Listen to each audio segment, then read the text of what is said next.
adlaw sa Diyos, karon ang adlaw sa pagkaig ug pagsimba. Ibayang son ang atong kamot.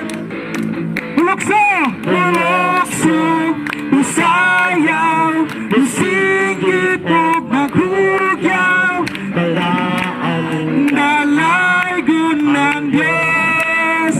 Hallelujah! Karon ang adlaw sa Diyos, Adlaw sa Diyos, karon ang adlaw sa pagkaig ug pagsimba. Ibayang ang atong